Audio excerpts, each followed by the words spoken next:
Hi, I'm Lexi, and I'm going to teach you how to dye your hair. Here are the ingredients you're going to need to use to dye your hair.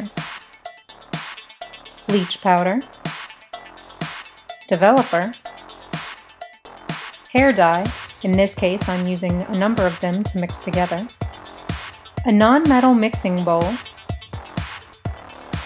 rubber gloves, conditioner, and a backup plan. The first step is to mix up the bleach. You will need to put your gloves on first to protect your hands, and you want to be in a well-ventilated room for this because there are fumes. The bleach powder will have instructions on how much developer and what kind to mix it with. You want the consistency of icing once it's mixed, because you're a pretty cake.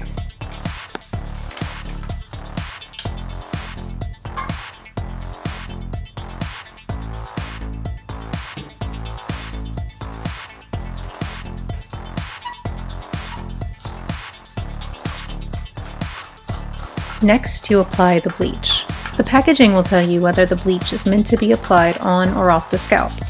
That just tells you if it is safe to put on your skin or not. I always get the bleach that can be applied on the scalp because it's much harder to apply it to yourself without getting it on your skin. When applying, you want to focus mainly on the hair around the face. This is where you want everyone to look, so you want to make sure it looks the best. I'm using a comb to apply, but you can also use your gloved hands or a brush that you can buy at any beauty supply store, such as Sally's. The back is tough to get, so you want to check in a second mirror to make sure you got it all.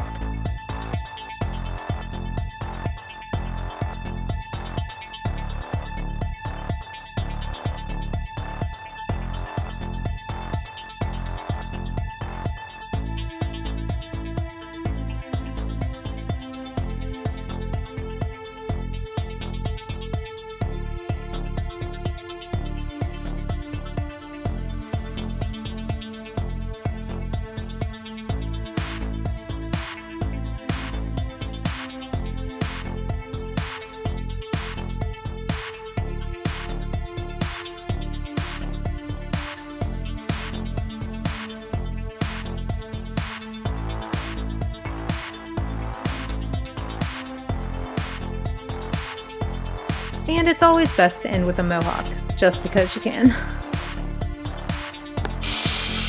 While I let the bleach sit, I went ahead and rinsed my bowl, comb, and gloves to reuse them to mix and apply the color. I let the bleach sit for about 10 minutes. It doesn't take very long. If you've never dyed your hair, it'll take much shorter. Go ahead and rinse out the bleach. Now for the color.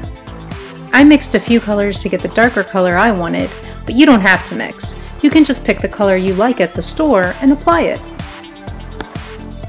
See how much lighter it is? It doesn't have to be white, just lighter. Now apply the color in the same way you applied the bleach. The color application is much easier because you can clearly see where the dye needs to go. Once you've applied, wait 25 minutes and then rinse. Ta-da!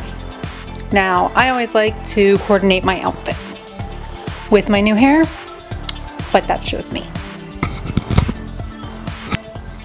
Aftercare tips. If you want to keep this hair color as long as you possibly can, the best thing to do is to take care of it.